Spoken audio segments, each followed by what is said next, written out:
สบายดีวันนี้พบกับซองน้องพลอยสาวนาดีพี่น้องวันนี้น้องพลอยก็ได้ออกมาหน้าเอ้ยจ่อยเนาะพอดีว่าอีหยังวะเป็นวันเกิดไอ้ต้อมเนาะไอ้เตียงโทรมาว่ามากินเค้กเด้อน้องพลอยก็เลยออกไปตอนนี้ฮอดนาสาวจ่อยแล้ว โอ้มาฮอดก็ได้กินแล้วเนาะเขาอยู่นี่บ่มันด่นก็เจ้าบ่ให้กิน ครั้งแรกที่น้องพลอยได้กินเค้กวันนี้เนาะ เจ้าต้องอันนั้น เจ้าต้องแต่งขันห้าให้เมียเจ้าก่อนจะได้กินครับอีหลีไหน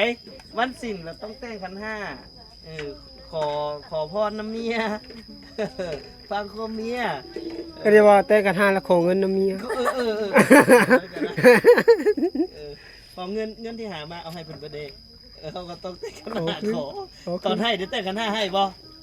บ่ เอาให้เลยบ่ เลย แต่ว่าตอนขอคือได้แต่งขันห้าเอาเนาะแม่นบ่น้องมิ้น เป็นไรแซ่บเนาะ แซ่บครั้งแรกที่น้องพลอยได้กินเค้ก ทั่วเขาจะเอาหยังมาเฮ็ดเค้กนี่เนาะว่าแล้วก็ได้ ถามแม่น้องน้ำดิ ไข่ อืม ไข่แล้วก็แป้ง ผงฟูด้วย คือไอ้นี่จะเอามันต้นเฮ็ด ได้ซะบ่ แต่ว่ามันก็บ่แซ่บดอกแต่ว่า อันนี้เป็นโทรศัพท์น้องพลอยบ่ แม่นเอาหมอน เป็นมือกลองให้เพิ่นพี่น้อง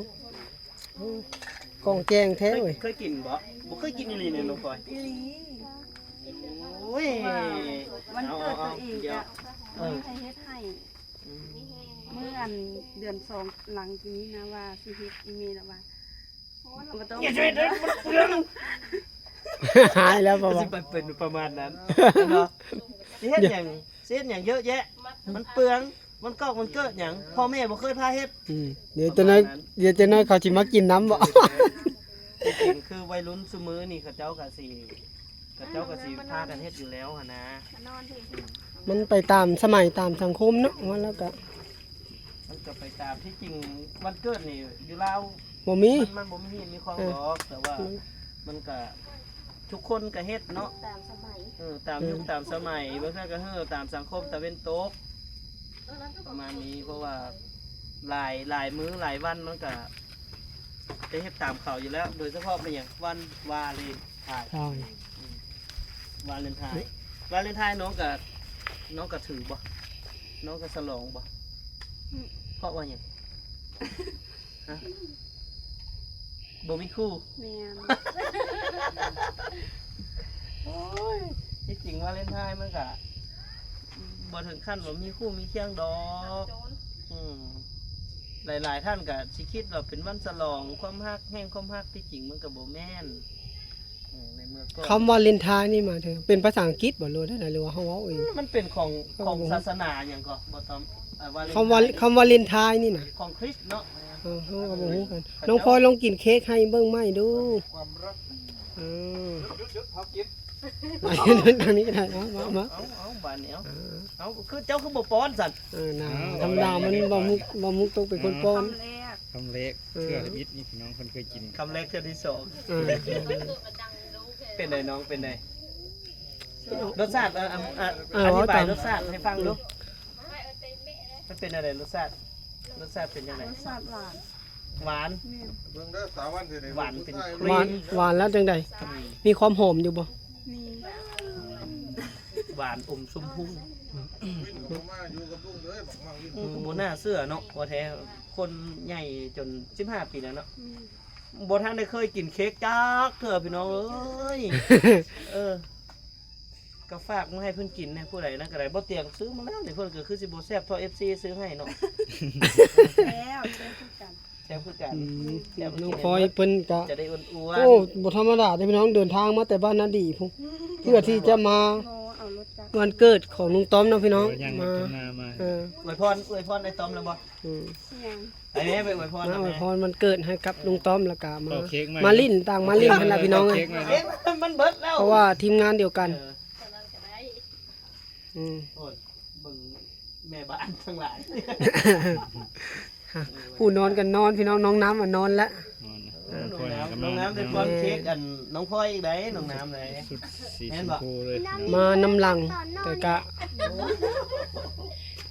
พิเศษ ช แขกพิเศษเลย แค่พิเศษไปแล้วนี่ เอาเดี๋ยวน้องพลอยจะมากินเค้กครั้งแรกคนว่ะ กินนี่นะกินนี่น้องพลอย ที่จริงคันเว้าตามตรงนี่ บ่ ไอ้บ่เสื้อซ้ำใด คือเดียวแหละ เอ้าบ่อยากเสื้ออีหลีแล้ว ว่า ว่า ว่าบ่ได้กินจักเทื่อเนาะไม่แนวไอ้เนาะมัน อ๋อความจริงนะ อาชีพอีกคำหนึงให้ไอ้มันรู้แล้วเอา เอาคำง่ายๆนะ นี่ ยังไงแบบ เอาครีมเอาครีมเลยเอาครีมเอายังกินแต่ขนม อ่ะ มันหวานโคตรเลยเราว่ากันนะ มันตัวขาวๆรู้สึกว่าหวานแห้งเด้ มัน แม่นหวานแล้วก็มันอ๋อ กินมา เอาแล้ว อายกล้องตัวเองแล้วบัด เอา นี้ แล้วอัน อ่ะ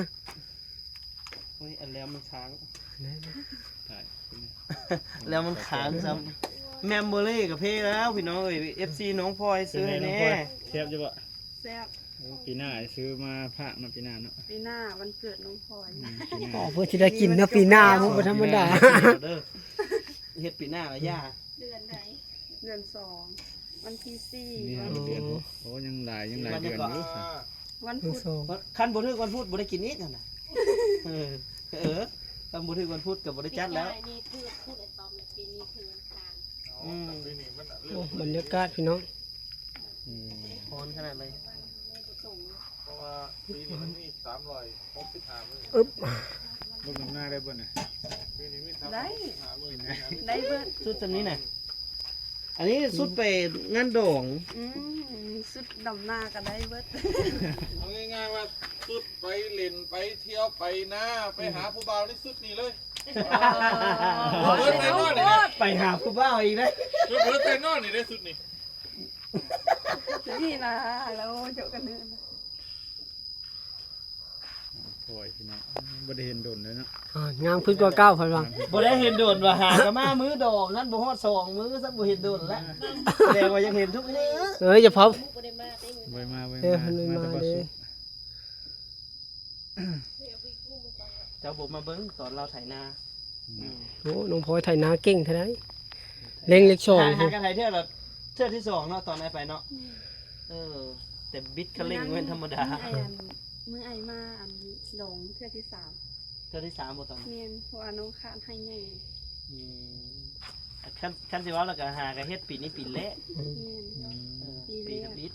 ปีบ่บัดไถนาคาดนานี่สิให้เพิ่นมาคัดช่อย แม่น ลองมึง สิค่าเพียงนะ ยังอยู่บ่ยัง ค่าใกล้ชูกิน บ้า ใกล้ปลาจ้อยลายอยู่ เอ้า ใกล้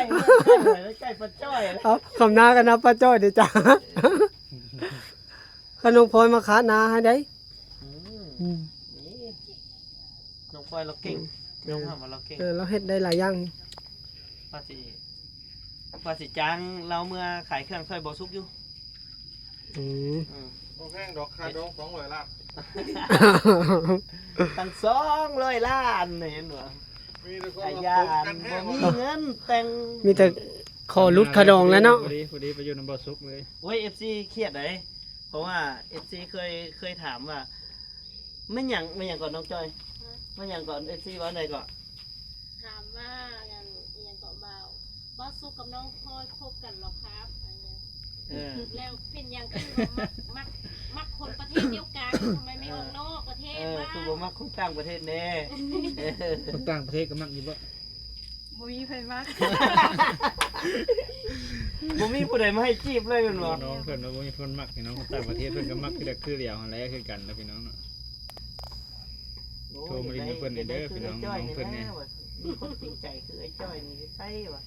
หอบหมดตู้ฮอดเครื่องเสียงมา คนในประเทศก็ในประเทศก็ได้นอกประเทศก็ได้เนาะอันนั้นคนจริงใจเนาะ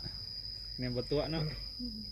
ทำบ่มุกนี่ก็ได้อยู่ อืม แท้ไอ้ว่าบ่มุกเราเป็นคนจริงใจเด้ อืม ไปแต่ละบ้านนี่โสดคู่บ้าน มานั้นเสิร์ฟบริการสดบ่ คันมาหา ขอเฟซทุกบ้านแต่บ่เคยโทร บ่เคยโทรนี่บ่สุกแล้วบ่สุกนี่เด้อพาไปแต่ภาคเหนือลงมาฮอดภาคกลางภาคหยังก็เอาเฟซทุกคน เห็นผู้ใดงามๆเอาเฟซหมด เอาเบอร์มา แต่ว่าเอามาแล้วเงียบกิ๊บบ่ บ่ซุกโทรหาเขาอยู่บ่เบอร์โทร เอาไปจิ โอ้ไอ้ ไปไทยนี่เพิ่นบ่ได้ขอเฟซผู้สาวเด้ เออ เพิ่นไปเห็นกระเทยเพิ่นนึกว่าถ้าผู้สาวดีๆหน่อยเห็นบ่ว้างามเด้เพิ่นว่า เอาเว้าเลยยังบ่เชื่อเด้เลยยังบ่เชื่ออยู่ เอ้ยกระเทย ได้ดุลละ ยังบ่เชื่อเลย พี่น้องหลังจากที่ว่าน้องพลอยกลับจากนาบ่าวต้อมสาวจอยฝนกระตกดีแต่ว่าน้องพลอยกลับมาทันเนาะมีฝนมาแล้วบรรยากาศพี่น้องวันนี้น้องพลอยกลับมาฮอดเฮือนแล้ว หลังจากที่ว่าไปฉลองวันเกิดบ่าวต้อมพี่น้องมีฝนบรรยากาศ เดี๋ยวสำหรับอีพีนี้หรือว่าในคลิปนี้เนาะน้องพลอยขอจบเพียงตอนนี้พี่น้องฝากเข้าไปกดติดตามน้องพลอยกดไลค์กดแชร์คอมเมนต์ขอบใจไอเสียงหลายๆเด้อที่คอยบอกคอยสอนน้องพลอยแล้วก็คอยเนี่ยเพิ่นเรียกว่าเพิ่นคอยบอกเรื่องที่ดีๆให้น้องพลอยตั้งใจเฮ็ดคลิปอันนี้ก็ต้องขอบใจไอเสียงหลายๆเนาะเดี๋ยวสำหรับอีพีนี้น้องพลอยขอจบเพียงเท่านี้พี่น้องสบายดีสวัสดีจ้า